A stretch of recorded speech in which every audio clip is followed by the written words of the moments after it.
Story സ്പേസിലേക്ക്, ഈ കഥയിടത്തിലേക്ക് എല്ലാ പ്രിയപ്പെട്ടവർക്കും സ്വാഗതം. വിക്രമാദിത്യ കഥകളിൽ ഇന്ന് 5-ാമത്തെ സാലഭഞ്ജിക പറഞ്ഞ കഥ കേൾക്കാം. 5-ാം ദിവസവും ഭോജരാജാവ് രാവിലെ കുളിച്ച് പൂജാതികർമ്മങ്ങൾ അനുഷ്ഠിച്ച് സിംഹാസനാരോഹണത്തിന് തയ്യാറായി. പുരോഹിതന്മാർ മംഗളശ്ലോകങ്ങൾ ചൊല്ലി, പരിചാരികമാർ കുരവയിട്ടു. ഭോജൻ പടികൾ കയറുകയായി. 4 പടികൾ കടന്ന് 5-ാമത്തെ പടിയിൽ കാൽ ചവിട്ടിയപ്പോൾ അവിടെ നിന്ന് സാലഭഞ്ജിക തടഞ്ഞു. ഓഹോ, നീയും നിന്റെ സഖിമാരെ പോലെ എന്നെ വിലക്കുകയാണോ? പറയൂ, നീ ആരാണ്? എന്താണ് നിനക്ക് വേണ്ടത്? ഭോജരാജാവ് ചോദിച്ചു. എൻ്റെ പേര് ലീലാവതി. ഉജ്ജയിനിലെ പരസഹസ്രം ജനങ്ങളെപ്പോലെ വിക്രമാദിത്യ മഹാരാജാവിൻ്റെ ഒരു എളിയ ആരാധികയാണ് ഞാൻ. അങ്ങ് അനൗചിത്യം കാട്ടരുത്. സ്വർണം ധരിക്കേണ്ട കാതിൽ ഇരുമ്പുവളയം തൂക്കിയിടരുതെന്നേ എനിക്ക് പറയാനുള്ളൂ. ആ പ്രതിമ ഇങ്ങനെ പറഞ്ഞത് കേട്ട് ഭോജരാജൻ ലേശം അരസികഭാവം പുറത്തുകാട്ടി ചോദിച്ചു. അതു ശരി, നിങ്ങളുടെ മഹാരാജാവ് സ്വർണം, ഞാൻ വെറും ഇരുമ്പുവളയം, അതല്ലേ നീ പറഞ്ഞു വച്ചത്? സാലഭഞ്ജിക പൊട്ടിച്ചിരിച്ചു. ഹാവൂ, അങ്ങ് ബുദ്ധിമാനാണ്. വിക്രമാദിത്യ മഹാരാജാവ് ഇരുന്നരുളിയ ദേവസിംഹാസനത്തിൽ അങ്ങേപ്പോലൊരു സാധാരണ രാജാവ് ശോഭിക്കുമോ എന്നെനിക്ക് സന്ദേഹമുണ്ട്. അദ്ദേഹത്തിൻ്റെ മഹിമ ഒഴിവാക്കുന്ന അനേകം കഥകളിലൊന്ന് കേട്ടോളൂ. ഒരു 6 മാസക്കാലത്തിൻ്റെ ആരംഭം. രാജ്യഭരണം മറ്റു മന്ത്രിമാരുടെ ചുമതലയിലാക്കി വിക്രമാദിത്യനും ഭട്ടിയും വേതാളവും ദേശാടനത്തിനിറങ്ങി. ഇക്കുറി നമുക്ക് കുറച്ച് അകലെയുള്ള ഏതെങ്കിലും വനപ്രദേശം കാണാൻ പോകാം, വിക്രമാദിത്യൻ പറഞ്ഞതിനോട് ഭട്ടിയും യോജിച്ചു. അങ്ങനെ അവർ സ്വദേശം വിട്ട് വളരെ ദൂരെ ഒരു വനത്തിലെത്തി. പുഴയും പർവ്വതവും താണ്ടി ഒരു സമതലത്തിലെത്തിയപ്പോൾ മുന്നിൽ 2 വഴി കണ്ടു. ആ വഴി എവിടേക്കാണ് പോകുന്നതെന്ന് സൂചിപ്പിക്കുന്ന 2 പലകകളും അവിടെ സ്ഥാപിച്ചിരുന്നു. ഇടത്തേക്കുള്ള വഴി വിശ്വരഞ്ജിതമെന്ന രാജ്യത്തേക്ക് തിരിയുന്നതായിരുന്നു. അവിടെ വിശ്വപാലകൻ എന്ന രാജാവാണ് നാടുവാഴുന്നത്. വലത്തേക്ക് തിരിഞ്ഞാൽ നാഗപുരം രാജ്യത്തേക്കുള്ള വഴിയായി. പഞ്ചസേനാധിപൻ രാജ്യഭരണം കൈയാളുന്നു. വിക്രമാദിത്യൻ ഭട്ടിയെ നോക്കി പറഞ്ഞു, നമുക്ക് ഇവിടെ വഴിപിരിയാം. ഞാൻ നേരെ വിശ്വരഞ്ജിതത്തിലേക്കും ഭട്ടി നാഗപുരത്തേക്കും യാത്ര തിരിക്കുന്നു. നാം എങ്ങനെ, എവിടെ വെച്ച് വീണ്ടും സന്ധിക്കുമെന്നുള്ള കാര്യം കാലത്തിന് വിട്ടുകൊടുക്കാം. ഭട്ടി ഒന്ന് ചിരിച്ചു. അങ്ങനെയാവട്ടെ. ഏതായാലും 6 മാസം അവസാനിക്കുന്നതിന് മുമ്പ് നമുക്ക് വീണ്ടും കണ്ടുമുട്ടിയേ മതിയാവൂ. ഉജ്ജയിനിയിലേക്ക് മടങ്ങുന്നത് നമുക്കൊന്നിച്ചു വേണം. വിക്രമാദിത്യൻ സമ്മതിച്ചു. വേതാളത്തോടൊപ്പം വിക്രമാദിത്യൻ ഇടതുവശത്തേക്ക് തിരിയുന്ന ഒറ്റയടിപ്പാതയിലേക്ക് നടന്നു. കുറേ ദൂരം കാട്ടിലൂടെ അങ്ങനെ ചെന്നപ്പോൾ ഒരു നഗരത്തിൻ്റെ ലക്ഷണങ്ങൾ കണ്ടു തുടങ്ങി. തൻ്റെ വിലയേറിയ ആടയാഭരണങ്ങളെല്ലാം അഴിച്ച് വേതാളത്തിനെ ഏൽപ്പിച്ച് വിക്രമാദിത്യൻ ഒരു വൃദ്ധൻ്റെ വേഷം ധരിച്ചു. അവിടെ ഒരു ദിക്കിൽ കുറേ ആളുകൾ ഒരുമിച്ച് കൂടിയിരുന്ന് സംസാരിക്കുകയായിരുന്നു. രാജസദസ്സിലെ വിസ്തൃത നർത്തകിമാർ 2 പേരാണ്, അഹങ്കാര ദീപികയും ഗുണദീപികയും. അവരുടെ വിവാഹാലോചനകൾ നടക്കുകയാണ്. അതിസുന്ദരികളായ ആ നർത്തകിമാരിൽ ആരെങ്കിലും വിവാഹം കഴിക്കാനായാൽ പരമഭാഗ്യം തന്നെ. പക്ഷേ എന്തു ചെയ്യാം, 1000 പണം കെട്ടിവെക്കാതെ വിവാഹാലോചനയ്ക്ക് പോലും അവർ തയ്യാറാവില്ല. എന്നിട്ട് അവർക്ക് ഇഷ്ടപ്പെടാതെ പോയാലോ, ആ പണമൊട്ട് തിരിച്ചു കിട്ടുകയുമില്ല. ഇത്രയും ത്യാഗം സഹിച്ച് ആരാണ് വിവാഹം ആലോചിക്കാൻ തയ്യാറാവുക? നാട്ടുകൂട്ടത്തിലെ വർത്തമാനങ്ങൾ ശ്രദ്ധിച്ചിരുന്നപ്പോൾ വൃദ്ധന് ആ നർത്തകിമാരെ ഒന്ന് കണ്ടാൽ കൊള്ളാമെന്ന് തോന്നി. കാവിനിറമുള്ള വസ്ത്രവും വെളുത്ത 2-ാം മുണ്ടും കയ്യിൽ ഒരു വടിയുമായി വൃദ്ധൻ നേരെ അഹങ്കാര ദീപികയുടെ മാളികയുടെ മുന്നിലെത്തി. രാജ്യസദസ്സിലെ നർത്തകിയല്ലേ, പണത്തിനും പകിട്ടിനും തെല്ലും കുറവില്ല. മുറ്റത്ത് വലിയൊരു മണി തൂക്കിയിട്ടിരുന്നു. വൃദ്ധൻ ആ മണിയിൽ മുട്ടി ശബ്ദമുണ്ടാക്കി. മണിശബ്ദം കേട്ടപ്പോൾ അഹങ്കാര ദീപിക ദാസിയെ വിളിച്ച് അതാരാണ് വന്നതെന്ന് നോക്കി വരാൻ പറഞ്ഞു. പരിചാരിക പുറത്തു വന്ന് നോക്കി. അവിടെ ഒരു വൃദ്ധൻ നിന്ന് മണി മുഴക്കുന്നു. എന്താ വേണ്ടത്? ഭക്ഷണത്തിനാണെങ്കിൽ വടക്ക് വശത്തേക്ക് വാ, അവൾ പറഞ്ഞു. ഏയ്, ഞാൻ ആഹാരം കഴിക്കാനൊന്നുമല്ല വന്നത്. ഇവിടുത്തെ നിന്റെ യജമാനത്തിയെ വേളി കഴിക്കണമെന്നൊരാശ. അവളെവിടെ? വൃദ്ധവേഷത്തിലെത്തിയ വിക്രമാദിത്യൻ പറഞ്ഞു. ദാസിക്ക് ആദ്യം ചിരിയാണ് വന്നത്. തലയ്ക്ക് സുഖമില്ലാത്ത ആരോ വന്നിരിക്കുന്നു എന്ന് അവൾ അഹങ്കാര ദീപികയോട് പറഞ്ഞു. അയാൾക്ക് തമ്പുരാട്ടിയെ വിവാഹം കഴിക്കണമത്രേ. അഹങ്കാര ദീപിക ചാടി എഴുന്നേറ്റ് പുറത്തേക്ക് ചെന്ന് നോക്കി. അവിടെ കണ്ടത് ഭിക്ഷാടനക്കാരനായ ഒരു വൃദ്ധൻ തന്നെ നോക്കി പുഞ്ചിരിക്കുന്നതാണ്. താൻ എന്താ പറഞ്ഞത്? അഹങ്കാര ദീപിക ശബ്ദമുയർത്തി ചോദിച്ചു. നിന്നെ വിവാഹം കഴിക്കാൻ വന്നവനാണ് ഞാൻ. അതിന് 1000 പണം കെട്ടിവെക്കണമെന്ന് കേട്ടു. പണം എൻ്റെ കയ്യിലുണ്ട്. വൃദ്ധൻ അത് പറഞ്ഞു മുഴുവനാക്കിയില്ല. കയ്യിൽ കിട്ടിയ ഒരു മുട്ടൻ വടിയുമായി അവൾ മുറ്റത്തേക്ക് ചാടി. പിന്നെ തലങ്ങും വിലങ്ങും തല്ലി. മതിയേ, മതി. വിവാഹാലോചനയ്ക്ക് വന്നപ്പോൾ ഇതാണ് സ്ഥിതിയെങ്കിൽ ഭർത്താവായി കഴിഞ്ഞാലുള്ള അവസ്ഥ എത്ര ഭയങ്കരമായിരിക്കും എന്ന് പറഞ്ഞ് വൃദ്ധൻ ഓടി രക്ഷപ്പെട്ടു. അഹങ്കാര ദീപിക പിന്നെയും എന്തൊക്കെയോ പറയുന്നുണ്ടായിരുന്നു. അവളുടെ കലി അടങ്ങിയിരുന്നില്ല.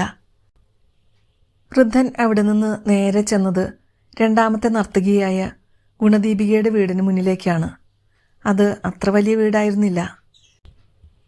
പണവും പ്രതാപവും ഇത്തിരി കുറവാണെന്ന് ഒറ്റനോട്ടത്തിൽ മനസ്സിലാക്കാവുന്നതേയുള്ളൂ.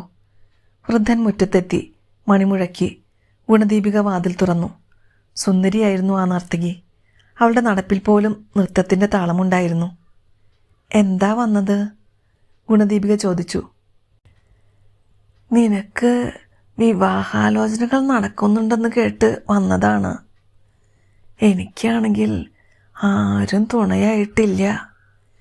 ഈ വാർദ്ധക്യത്തിൽ നിന്നെപ്പോലൊരു ഭാര്യയെ കിട്ടിയാൽ ശുശ്രൂഷിക്കാൻ ഒരാളാകുമല്ലോ എന്നോർത്തു. കാഴ്ചയായി 1000 പണം കരുതിയിട്ടുണ്ട്. വൃദ്ധൻ കിതപ്പോടെ ഇത്രയും പറഞ്ഞു. ഗുണദീപികയ്ക്ക് അയാളോട് അനുകമ്പ തോന്നി. കഷ്ടം. വീടും ബന്ധുക്കളുമില്ലാത്ത ഈ പാവം വൃദ്ധനെ എങ്ങനെയാണ് ഉപേക്ഷിക്കുക? ഇയാൾക്ക് വേണ്ടത് പരിചരണമാണ്. എനിക്ക് കാഴ്ചയും കാണിക്കയും ഒന്നും വേണ്ട. നിങ്ങൾ കയറിയിരിക്കെ, ഗുണദീപിക പറഞ്ഞു. വൃദ്ധന് കുളിക്കാൻ ചൂടുവെള്ളവും ഭക്ഷിക്കാൻ നല്ല ആഹാരവും അവൾ നൽകി. ശ്വാസതടസ്സം പോലെ തോന്നിയതിനാൽ അടുത്തുള്ള വൈദ്യനെ വരുത്തി മരുന്നും വാങ്ങിക്കൊടുത്തു. ഹാവൂ, ആശ്വാസമായി. വൃദ്ധൻ കാലു നീട്ടിയിരുന്നു. ഗുണദീപിക പടുവൃദ്ധനെ വീട്ടിൽ കയറ്റി താമസിപ്പിച്ചെന്നറിഞ്ഞപ്പോൾ അഹങ്കാര ദീപിക പൊട്ടിച്ചിരിച്ചു. അവൾക്കാവട്ടെ പണ്ഡിതനും ധനികനുമായ കലാധരൻ എന്ന യുവാവിനെ അതിനകം ഭർത്താവായി ലഭിച്ചിരുന്നു. അടുത്ത തവണ കൊട്ടാരത്തിൽ നൃത്തത്തിനെത്തിയപ്പോൾ അഹങ്കാര ദീപിക ഗുണദീപികയെ കണക്കറ്റി പരിഹസിച്ചു. ഈ കിഴവനെയല്ലാതെ മറ്റാരെയും കണ്ടുപിടിക്കാൻ അവൾക്ക് കഴിഞ്ഞില്ലല്ലോ എന്ന് 4 ആളുടെ മുന്നിൽ വെച്ച് കുത്തുവാക്ക് പറഞ്ഞു. ഗുണദീപികയും വിട്ടില്ല. അവളും തിരിച്ചു പറഞ്ഞു. ഒടുവിൽ രാജാവ് ഇടപെട്ടു. നൃത്ത സദസ്സിലെത്തി വഴക്കുകൂടിയതിന് 2 ആളും ശിക്ഷ അനുഭവിക്കാൻ തയ്യാറാകണമെന്ന് രാജാവ് പറഞ്ഞു. മഹാരാജാവ് ക്ഷമിക്കണം. എൻ്റെ തെറ്റിന് പ്രായശ്ചിത്തമായി 10,000 പണം ഞാൻ നാളെ പിഴ ഒടുക്കിയേക്കാം, അഹങ്കാര ദീപിക പറഞ്ഞു. അത് കേട്ട് ഗുണദീപിക ഞെട്ടിപ്പോയി. അത്രയും പണം അവളുടെ കയ്യിലില്ല. അഹങ്കാരിണി തന്നെ കൊടുക്കാൻ ഒപ്പിച്ച സൂത്രമായിരുന്നു അതെന്ന് ഗുണദീപികയ്ക്ക് മനസ്സിലായി. തനിക്ക് അവളുടെ അത്രയും സ്വത്തും പണവുമില്ല. ധനികനായ ഭർത്താവുമില്ല. ഗുണദീപിക ഒന്നും മിണ്ടിയില്ല. മടങ്ങി വീട്ടിലെത്തി മൗനമായി അവൾ ജോലി ചെയ്തു. വൃദ്ധനെ ഈ വിവരമൊന്നും അറിയിച്ചില്ല. പക്ഷേ ആ മുഖത്തെ ഭാവവ്യത്യാസം കണ്ടപ്പോൾ എന്തോ പന്തിയില്ലായ്മയുണ്ടെന്ന് വിക്രമാദിത്യന് തോന്നി. എന്തു പറ്റിയ ഗുണദീപികയെ? നിന്റെ മുഖം വാടിയിരിക്കുന്നല്ലോ, വൃദ്ധൻ ചോദിച്ചു. അവൾ അതിനുത്തരം പറഞ്ഞില്ല. വൃദ്ധൻ വീണ്ടും വീണ്ടും ചോദിച്ചപ്പോൾ ഒട്ടുമടിയോടെ അവൾ പറഞ്ഞു. രാജസദസ്സിൽ വെച്ച് അഹങ്കാര ദീപികയുമായി ശബ്ദമുയർത്തി സംസാരിക്കേണ്ടി വന്നു. അതിന് പിഴയായി വലിയൊരു സംഖ്യയാണ് അഹങ്കാര ദീപിക കെട്ടിവെച്ചത്. അത്ര പണം എൻ്റെ കൈവശമില്ല.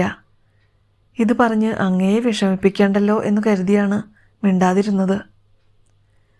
കഷ്ടം. എന്നെ കൂടെ പാർപ്പിച്ചതുകൊണ്ട് നിനക്കൊരു ഗുണവുമില്ലാതായല്ലോ. മറ്റാരെങ്കിലും ആണെങ്കിൽ നിന്നെ ഈ അവസരത്തിൽ വേണ്ടും വണ്ണം സഹായിച്ചേനെ. അമ്മ മഹാമായ നമുക്ക് വഴികാട്ടിത്തരുമെന്ന് വിചാരിക്കുക. വൃദ്ധവേഷമെടുത്ത വിക്രമാദിത്യൻ മെല്ലെ പറഞ്ഞു. അന്നു രാത്രി വൃദ്ധൻ വേതാളത്തെ വിളിച്ച് നാണയങ്ങൾ നിറച്ച ഒരു കുടുക്ക വരുത്തി അത് തൻ്റെ തലയിണയുടെ ചുവട്ടിൽ വെച്ചു. പിറ്റേന്ന് രാവിലെ പതിവ് പോലെ വൃദ്ധന് വേണ്ട പരിചരണങ്ങളെല്ലാം ചെയ്ത് രാജസദസ്സിലേക്ക് പോകാൻ ഇറങ്ങിയപ്പോൾ ഗുണദീപികയുടെ കയ്യിൽ വൃദ്ധൻ ആ കുടുക്ക ഏൽപ്പിച്ചു. ഇക്കാലം അത്രയും പല ദിക്കുകളിൽ നിന്നായി എനിക്ക് കിട്ടിയ പണമെല്ലാം ഞാൻ സൂക്ഷിച്ചു വെച്ച കുടുക്കയാണിത്. ഇതുകൊണ്ട് നിന്റെ ആവശ്യം നടക്കുമോ എന്ന് നോക്കുക. ഗുണദീപിക നന്ദിപൂർവ്വം വൃദ്ധനെ നോക്കി. ഇതിൽ എത്ര പണമുണ്ടെന്ന് എനിക്കറിയില്ല. ഏതായാലും രാജാവിന് ഈ കുടുക്ക അതുപടി സമർപ്പിക്കുക, വൃദ്ധൻ പറഞ്ഞു. ഗുണദീപിക ആ നാണയക്കുടുക്കയുമായി രാജസദസ്സിലെത്തിയപ്പോൾ അഹങ്കാരദീപിക പുച്ഛത്തോടെ അവളെ നോക്കി. ഗുണദീപിക ഭവ്യതയോടെ ആ കുടുക്ക രാജാവിൻ്റെ പാദത്തിൽ വെച്ചു. രാജാവ് അപ്പോൾ തന്നെ ആ കുടുക്കയെടുത്ത് തുറന്നു. അതിലെ നാണയങ്ങൾ കുടഞ്ഞിട്ടു. കണ്ണഞ്ചിപ്പിക്കുന്ന സ്വർണ്ണ നാണയങ്ങൾ കുടുകുടെ നിലത്തേക്ക് വീണു. അത്രയും മൂല്യമുള്ള നാണയങ്ങൾ രാജാവോ രാജസദസ്സിലുള്ളവരോ അന്നുവരെ കണ്ടിരുന്നില്ല. സത്യത്തിൽ ഗുണദീപികയും ആശ്ചര്യത്തോടെ നിന്നുപോയി. തൻ്റെ വീട്ടിലുള്ള വൃദ്ധഭണ്ഡാരം ആളത്ര മോശക്കാരനല്ല എന്നവൾക്ക് തോന്നി. അഹങ്കാരദീപികയുടെ മുഖം വിവർണമായി. യുദ്ധത്തിൽ തോറ്റ പടയാളിയെപ്പോലെ അവൾ തലകുനിച്ചു നിന്നു.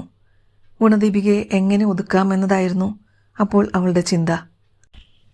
അടുത്ത ദിവസം അഹങ്കാരദീപിക രാജാവിനെ തൻ്റെ വീട്ടിൽ വിരുന്നിന് ക്ഷണിച്ചു. 4 അംഗ പടയോടെ രാജാവ് വിരുന്നിൽ പങ്കെടുത്തു. അലങ്കരിച്ച സൗധത്തിൽ വിഭവസമൃദ്ധമായ സദ്യ. അതിൽ പങ്കെടുത്തവരെല്ലാം അഹങ്കാരദീപികയുടെ ആതിഥ്യ മര്യാദയെയും വിഭവങ്ങളിലുള്ള വൈവിധ്യത്തെയും ആവോളം പുകഴ്ത്തി. അഹങ്കാരദീപികയുടെ സൗധത്തിൽ വിരുന്നിന് രാജാവിനെ ക്ഷണിച്ചെന്നും അവൾ അതിഗംഭീരമായ സ്വീകരണം നൽകിയെന്നും കേട്ടപ്പോൾ ഗുണദീപികയ്ക്കും അങ്ങനെ ഒരാഗ്രഹം തോന്നി. പക്ഷേ തൻ്റെ സ്ഥിതി ഓർത്തപ്പോൾ അവൾ മൗനം ഭജിച്ചു. തനിക്ക് ലഭിച്ച ഗംഭീര സ്വീകരണത്തിനും വിഭവസമൃദ്ധമായ സദ്യയ്ക്കും രാജാവ് അഹങ്കാരദീപികയെ പിറ്റേന്ന് രാജസദസ്സിൽ വെച്ച് പ്രശംസിച്ചു. അതിനുശേഷം ഗുണദീപികയുടെ നേരെ തിരിഞ്ഞ് രാജാവ് പറഞ്ഞു, നിങ്ങൾ രണ്ടുപേരും എനിക്കൊരുപോലെയാണ്. അഹങ്കാരദീപികയുടെ വീട്ടിൽ മാത്രം പോവുകയും ഗുണദീപികയെ അവഗണിക്കുകയും ചെയ്യുന്നത് ശരിയല്ലല്ലോ. അതിനാൽ നാളെ തന്നെ നിന്റെ ഗൃഹവും നാം സന്ദർശിക്കുന്നതാണ്.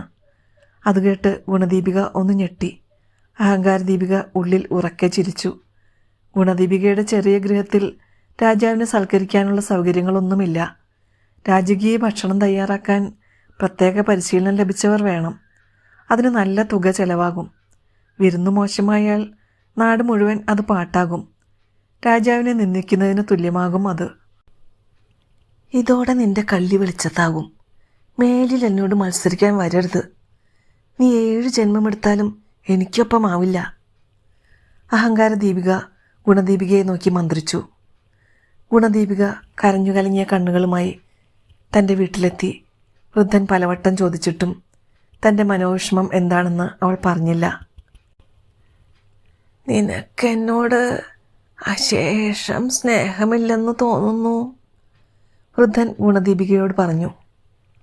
അതെന്താണ് അങ്ങ് അങ്ങനെ പറയുന്നത്? ഗുണദീപിക കണ്ണീർ തുളച്ച് പ്രസന്നഭാവം വരുത്തി. നിനക്കെന്തോ വലിയ വിഷമമുണ്ട്, അത് സത്യം.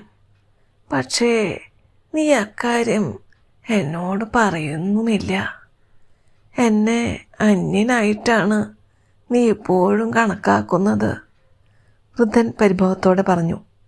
അത് കേട്ടപ്പോൾ ഗുണദീപിക പൊട്ടിക്കരഞ്ഞുപോയി. അവൾ തൻ്റെ വിഷമങ്ങളെല്ലാം അയാളോട് തുറന്നു പറഞ്ഞു. അന്നു രാത്രി വേതാളത്തെ വരുത്തി വിക്രമാദിത്യൻ ചില നിർദ്ദേശങ്ങൾ നൽകി. ഗുണദീപിക ഉറങ്ങിക്കിടന്നപ്പോൾ ആ വീടിന് പുറത്ത് അലങ്കാര ജോലികൾ ദ്രുതഗതിയിൽ നടന്നു. രാവിലെ ഉണർന്നെണീറ്റ് പുറത്തെത്തിയപ്പോൾ ഗുണദീപിക വിസ്മയഭരിതയായി. വീടിൻ്റെ മുൻവശത്ത് സ്വർഗം താണിറങ്ങി വന്ന പോലെ അവൾക്ക് അനുഭവപ്പെട്ടു. മുറ്റത്ത് വിശാലമായ പന്തൽ ഉയർന്നിരിക്കുന്നു. മുകളിൽ വെള്ളയും വശങ്ങളിൽ കടുനിറത്തിലുമുള്ള പട്ടുവിരിച്ച ആ നീളൻ പന്തൽ എത്തി നിൽക്കുന്നത് രാജകൊട്ടാരത്തിൻ്റെ മുന്നിലാണ്. വിരുന്നിനെത്തുന്ന രാജാവിന് നിലത്ത് പരവതാനി വിരിച്ച ആ പന്തലിലൂടെ നടന്ന് അവളുടെ ഗൃഹത്തിലെത്താമായിരുന്നു. പന്തലിൻ്റെ ഇരുവശങ്ങളിലും പൂത്താലവുമായി സാലഭഞ്ജികകൾ കാവൽ നിന്നിരുന്നു. വീടിൻ്റെ പിൻഭാഗത്തുയർന്ന അടുക്കളക്കൊട്ടിലിൽ പുരിയിൽ നിന്നും ഉടുപ്പിയിൽ നിന്നും എത്തിയ പാചകവിദഗ്ധർ അതിസ്വാദിഷ്ട വിഭവങ്ങൾ തയ്യാർ ചെയ്യുന്ന തിരക്കിലായിരുന്നു.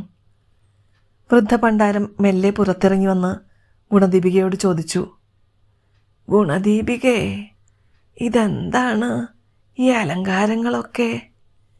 ഇന്ന് പ്രത്യേകിച്ച് എന്തെങ്കിലും വിശേഷങ്ങളുണ്ടോ?" ഇത് കേട്ട് ഗുണദീപിക ഒരു നിമിഷം മിണ്ടാതെ നിന്നു. തന്നോടൊപ്പം കഴിയുന്ന വൃദ്ധൻ സാധാരണക്കാരനല്ലെന്ന് അവൾക്ക് മനസ്സിലായി. വലിയ കച്ചവടക്കാരനോ ഏതെങ്കിലും പ്രഭുവോ ആകാം. ഇത്രയെല്ലാം കാര്യങ്ങൾ രാത്രിക്കു രാത്രി ചെയ്തു കൂട്ടാൻ മറ്റാർക്കു കഴിയും? അല്പസമയത്തിനകം പറഞ്ഞതുപോലെ രാജാവ് സന്ദർശനത്തിനെത്തി. അവിടെയുള്ള അലങ്കാരങ്ങൾ കണ്ട് രാജാവിൻ്റെ കണ്ണു മഞ്ഞളിച്ചു പോയി. സദ്യയുടെ കാര്യം പറയാനുമില്ല. അത്രയേറെ വിഭവങ്ങൾ അദ്ദേഹം ജീവിതത്തിൽ ഇന്നുവരെ കണ്ടിട്ടുകൂടി ഉണ്ടായിരുന്നില്ല. അന്ന് കൊട്ടാരത്തിൽ തിരിച്ചെത്തി അദ്ദേഹം ഗുണദീപികയെ വിളിച്ചു. "നോക്കൂ, നീയും അഹങ്കാരദീപികയും തമ്മിൽ കടുത്ത മത്സരമുണ്ടെന്നുള്ള കാര്യം എല്ലാവർക്കും അറിയാം. എന്നു കരുതി ഇത്രയേറെ പണം ചെലവ് ചെയ്യേണ്ടതുണ്ടോ? നിന്റെ വീട്ടിൽ താമസിക്കുന്ന ആ വൃദ്ധൻ ഒരുപക്ഷെ അദ്ദേഹത്തിൻ്റെ സർവ്വസ്വത്വം വിറ്റിട്ടാവണം ഈ വിരുന്നൊരുക്കിയത്. ഇനിമേൽ നിങ്ങൾ തമ്മിൽ അനാവശ്യ കാര്യത്തിനു വേണ്ടി മത്സരിക്കരുത്." ഗുണദീപിക തലകുലുക്കി സമ്മതിച്ചു. പക്ഷേ അഹങ്കാരദീപിക അത്ര എളുപ്പം വഴങ്ങുന്ന കൂട്ടത്തിലായിരുന്നില്ല. ഇനി എന്തു വന്നാലും ഗുണദീപികയെയും അവളുടെ ചങ്ങാതി കിഴവൻ പണ്ടാരത്തെയും മുട്ടുകുത്തിച്ചിട്ടു തന്നെ കാര്യം. തൻ്റെ ശത്രുവിനെ തകർക്കാൻ ഇനി എന്തു വിദ്യ എന്നാലോചിച്ചു കഴിയുമ്പോഴാണ് നാഗപുരം രാജ്യത്തെ മൗനമുദ്ര എന്ന രാജകുമാരിയുടെ കാര്യം അവൾ ഓർത്തത്. മൗനമുദ്രയ്ക്ക് പേശാമടന്ത എന്ന മറ്റൊരു വിളിപ്പേരും ഉണ്ടായിരുന്നു. അഹങ്കാരദീപികയ്ക്ക് പുത്തനൊരാശയം കിട്ടി. അതിസുന്ദരിയും പണ്ഡിതയും പുരുഷവിദ്വേഷിയുമായ പേശാമടന്തയെ വിവാഹമാലോചിച്ച് ചെന്നവരാരും പോയതുപോലെ മടങ്ങി വന്നിട്ടില്ല. 10 വാതിലുകൾ കടന്നു ചെന്നാലേ രാജകുമാരിയുടെ അന്തഃപുരത്തിലെത്തൂ. ഓരോ വാതിലിലും തടസ്സങ്ങളുണ്ട്. അവയൊക്കെ തരണം ചെയ്യണമെങ്കിൽ ധീരത മാത്രം പോരാ, ബുദ്ധിയും ഉണ്ടാവണം. അഹങ്കാരദീപിക രാജസദസ്സിലെത്തി ഇപ്രകാരം പറഞ്ഞു. ഗുണദീപികയുടെ ഭർത്താവ് ആള് വലിയ കേമനാണെന്നല്ലേ വച്ചിരിക്കുന്നത്? അയാൾ പേശാമടന്തയെ വിവാഹമാലോചിച്ച് നാഗപുരത്തിന് പോകട്ടെ.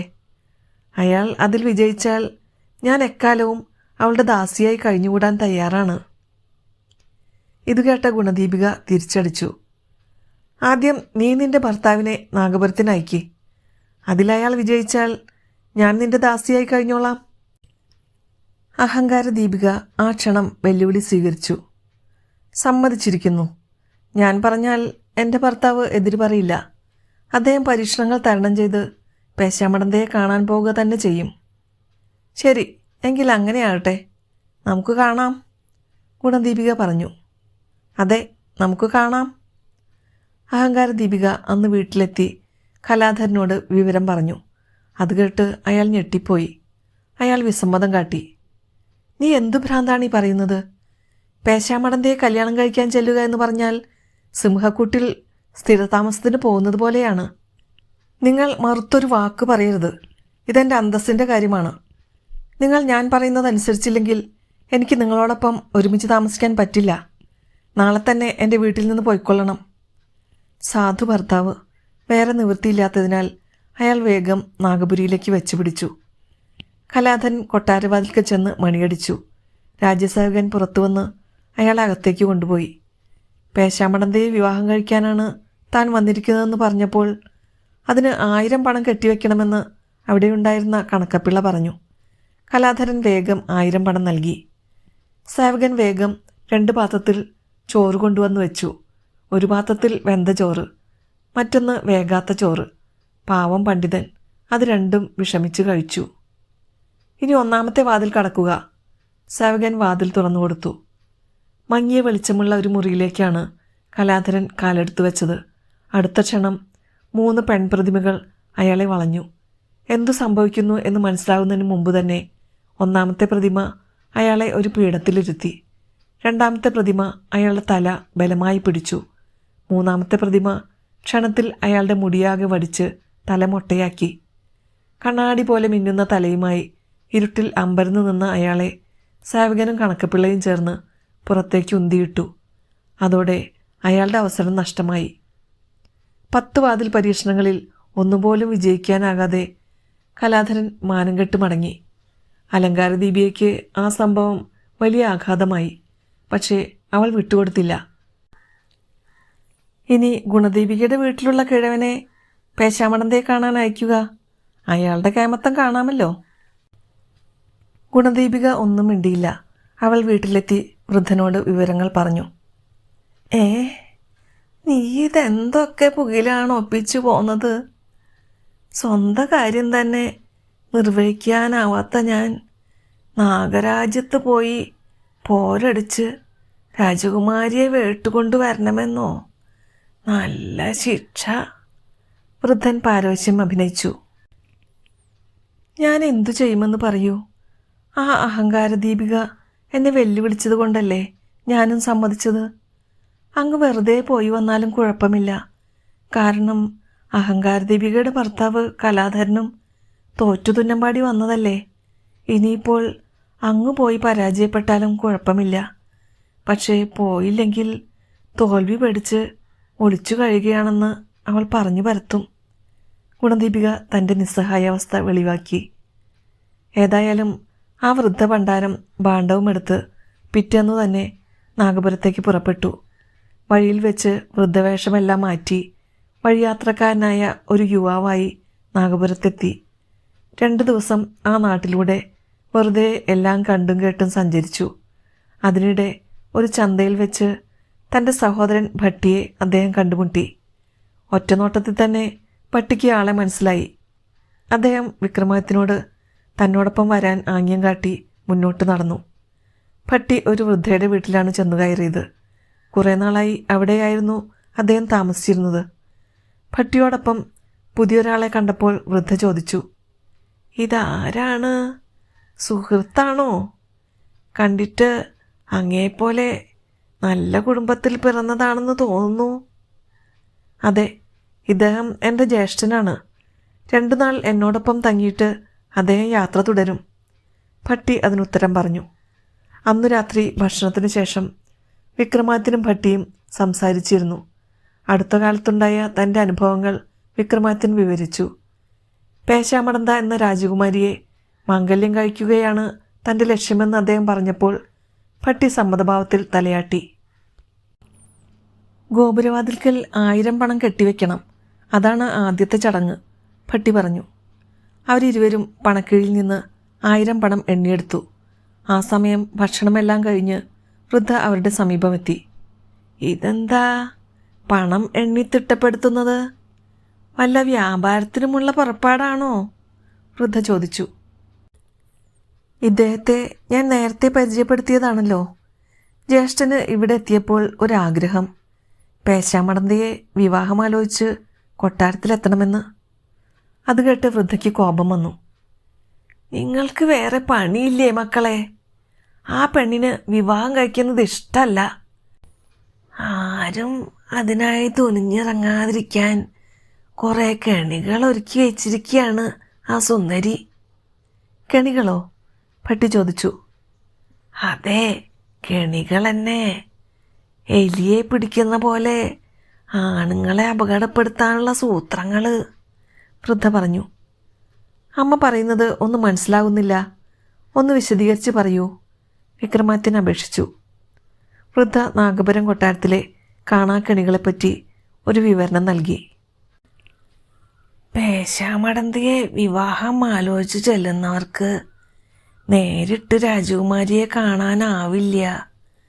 കുറേ കടമ്പകളുണ്ട്. 1000 പണം കന്യാദാനം നൽകിയാൽ കുറേ വെന്ത ചോറും വേകാത്ത ചോറും, ഒപ്പം തൊലി കളഞ്ഞ പഴവും തൊലി കളയാത്ത പഴവും കിട്ടും. അവയെല്ലാം ഭക്ഷിക്കണം. എന്നിട്ട് ആദ്യത്തെ വാതിൽ കടന്നു ചെല്ലണം. അവിടെ 3 സാലഭഞ്ജികകൾ ബലമായി പിടിച്ച് തലമുണ്ടനം ചെയ്യും. എന്നിട്ട് പുറത്തേക്ക് എറിയും. അതോടെ വിവാഹമോഹമെല്ലാം കളഞ്ഞ് ആണുങ്ങൾ ഓടി രക്ഷപ്പെടും. ഇനി ആ പ്രതിമകളുടെ പിടിയിൽപ്പെടാതെ 2ാമത്തെ വാതിൽ കടന്നാലോ, അവിടെ 2 മല്ലന്മാർ നിങ്ങളെ കാത്തു നിൽപ്പുണ്ടാവും. അവർ നിങ്ങളെ ഇടിച്ച് ചമ്മന്തിയാക്കും.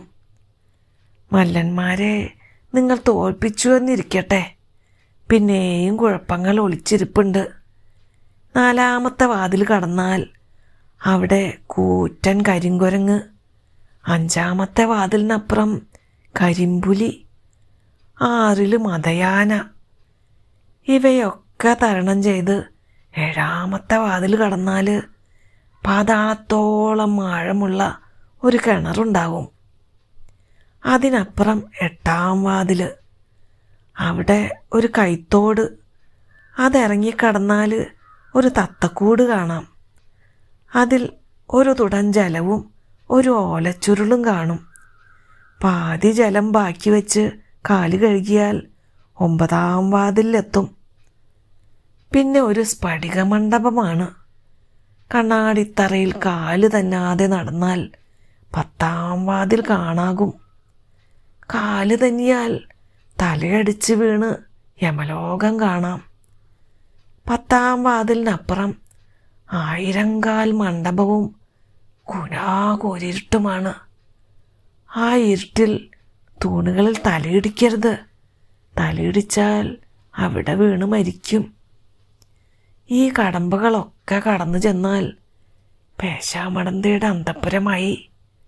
നവരത്ന ഖചിതമായ മണ്ഡപവും നടുവിൽ പഞ്ചലോഹ കട്ടിലുമുണ്ട്. വലിയൊരു ശരറാന്തലും ചുറ്റും 1000 ചെറിയ ശരറാന്തലുകളും അവിടെയുണ്ടാകും. കട്ടിലിൽ കിടക്കാം. പക്ഷേ അതിനു മുമ്പ് അതിൻ്റെ തലയും ചുവടും തിരിച്ചറിയണം. കട്ടിലിൻ്റെ തലയിൽ കാൽ വെച്ചാണ് കിടക്കുന്നതെങ്കിൽ സാലഭഞ്ജികളെത്തി തല മൊട്ടയടിച്ച് കരിമ്പുള്ളിയും ചെമ്പുള്ളിയും കുത്തി തെരുവിലെറിയും. ശരിയായിട്ടാണ് കിടക്കുന്നതെങ്കിൽ നല്ല സാലഭഞ്ജികൾ വന്ന് മേലാസകലം കളപ്പം പൂശിത്തരും, വെറ്റിലപ്പാക്കു തരും, ചാമരം വീശും. വൃദ്ധ ഒന്ന് നിർത്തിയപ്പോൾ വിക്രമാദിത്യൻ ചോദിച്ചു, പേശാമടന്തയെ കാണാൻ ഇത്രയും തടസ്സങ്ങളോ? കഴിഞ്ഞില്ല. ഇത്രയുമൊക്കെ ആയാലും അവൾ ദർശനം തരില്ല. പുരുഷന്മാരുടെ മുന്നിൽ വാ തുറക്കാത്ത പേശാമടന്തയെ കൊണ്ട് 3 വട്ടം സംസാരിപ്പിക്കണം. വൃദ്ധ ഉപസംഹരിച്ചു. വിക്രമാദിത്യനും ഭട്ടിയും ഒരു നിമിഷം ചിന്തിച്ചിരുന്നു. വെറും തൻ്റെ ഇടം കൊണ്ട് ഇത്രയും തടസ്സങ്ങൾ തരണം ചെയ്യാനാവില്ല. അതിസാഹസികമായ ഒരു ജോലിയാണ് തങ്ങളുടെ മുന്നിലുള്ളതെന്ന് അവർ തിരിച്ചറിഞ്ഞു. വലിയ ആസൂത്രണം ആവശ്യമുള്ള അതിസാഹസിക ദൗത്യം. പിറ്റേന്ന് തന്നെ വിക്രമാദിത്യനും ഭട്ടിയും നാഗപുരം രാജാവിൻ്റെ കൊട്ടാരത്തിന് മുന്നിലെത്തി. അദൃശ്യനായി വേതാളവും അവരോടൊപ്പം ഉണ്ടായിരുന്നു. ഒരു കണക്കപ്പിള്ള വന്ന് വിക്രമാദിത്യനെയും ഭട്ടിയെയും അകത്തേക്ക് കൊണ്ടുപോയി. ആഗമനോദ്ദേശം വ്യക്തമാക്കിയപ്പോൾ കണക്കപ്പിള്ള ചോദിച്ചു, 1000 പണം കൊണ്ടുവന്നിട്ടുണ്ടോ? ഉവ്വ്. ഭട്ടി പണം അയാൾക്ക് കൊടുത്തു. അയാൾ അത് എണ്ണി തിട്ടപ്പെടുത്തിയ നേരം തടിയനൊരു സേവകൻ 2 പാത്രങ്ങളിൽ ഭക്ഷണം കൊണ്ടുവന്ന് വെച്ചിട്ട് അപ്രത്യക്ഷനായി.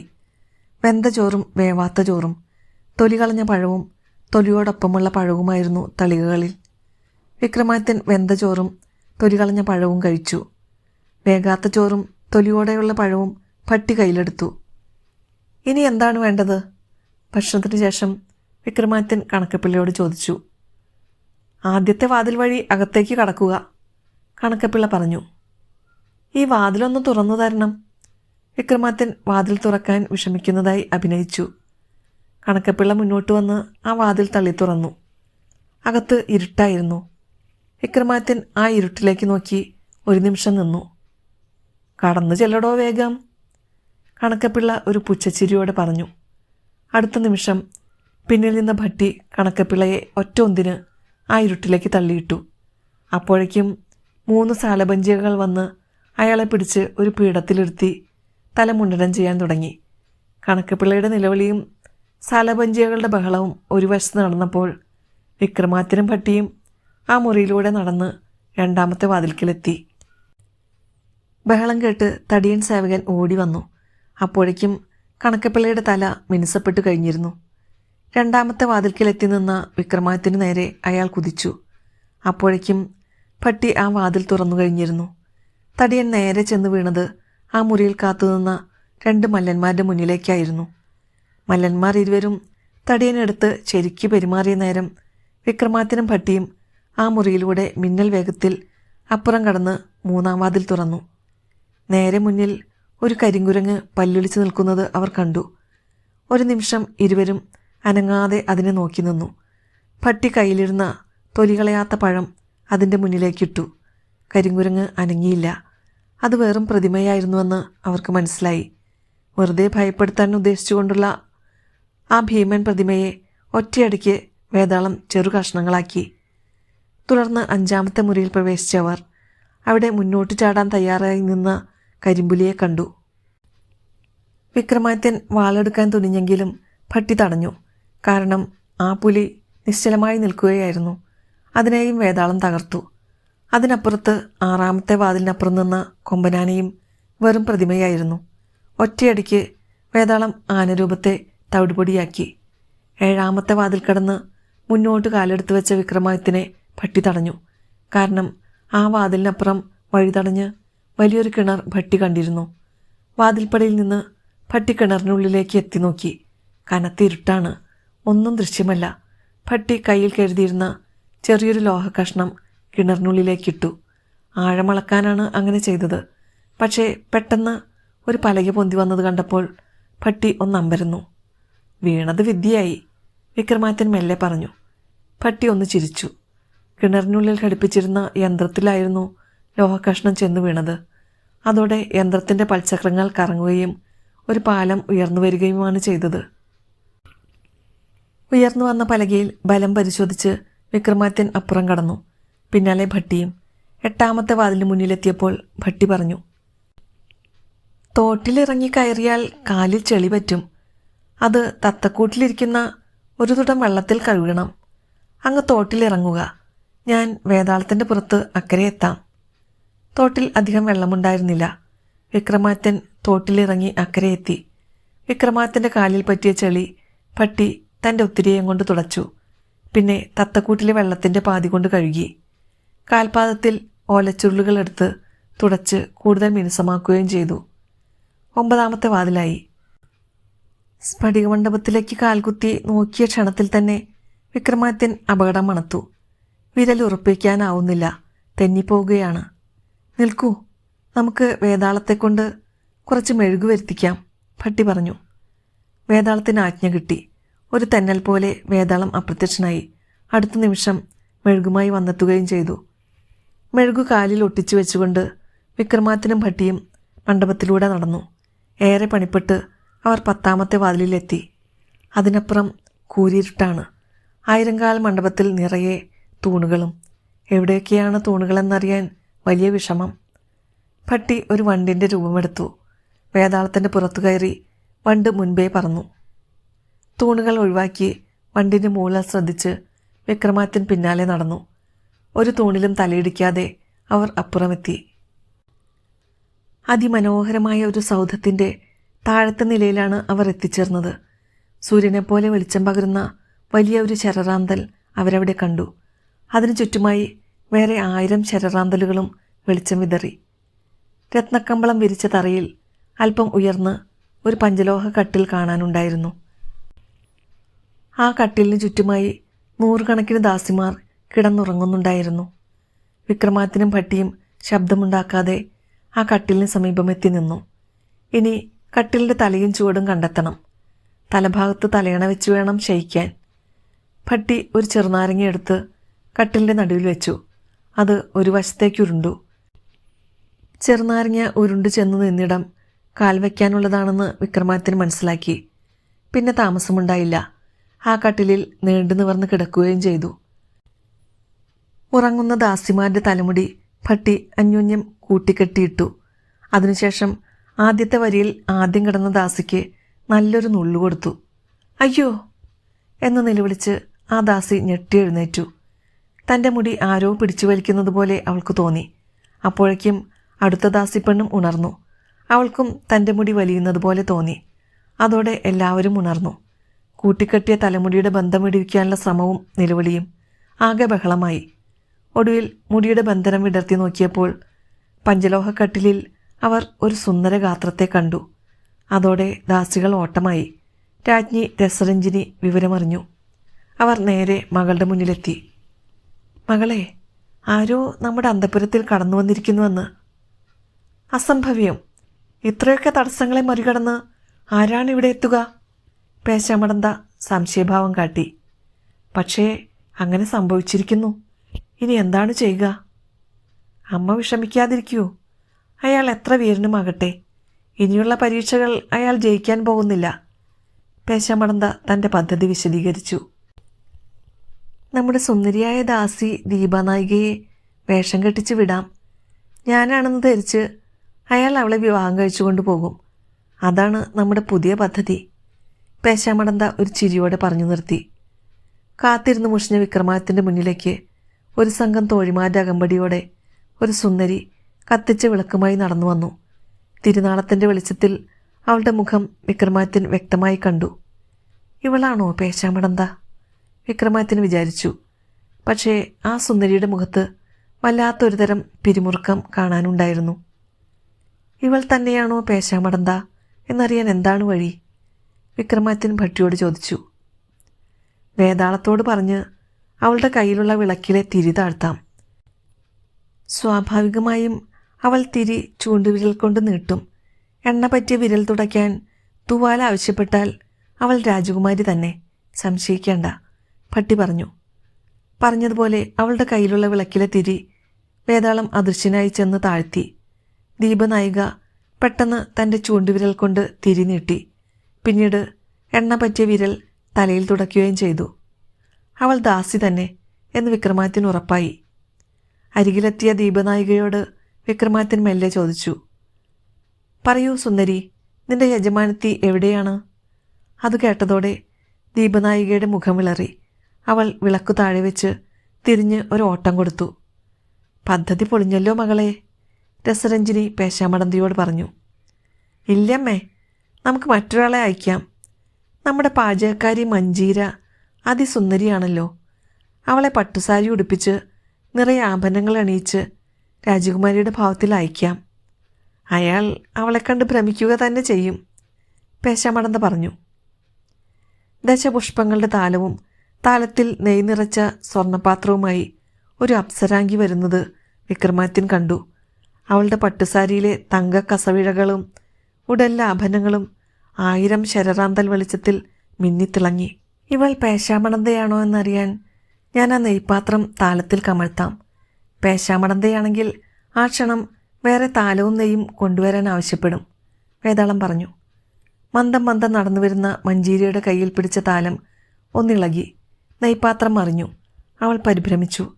താളത്തിൽ വീണ നെയ്യ് അവൾ വിരലുകൊണ്ട് തിരികെ പാത്രത്തിലേക്ക് കോരിയിടാൻ ശ്രമിക്കുന്നത് കണ്ടപ്പോഴേ വിക്രമാദിത്യന് കാര്യം മനസ്സിലായി.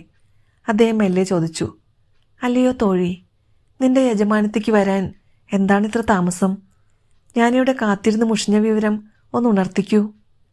തൻ്റെ കള്ളി പൊളിഞ്ഞതറിഞ്ഞ് മഞ്ജീരയും വേഗം മടങ്ങിപ്പോയി. വാതിലുകൾ 10 കടന്നു വന്നിരിക്കുന്ന വിദ്വാൻ ചില്ലറക്കാരനല്ലെന്ന് പേശാമടന്തയ്ക്ക് മനസ്സിലായി. അവൾ ആലോചനയിലാണ്ടു. രസരഞ്ജിനി പേശാമടന്തയെ ആശ്വസിപ്പിച്ചു.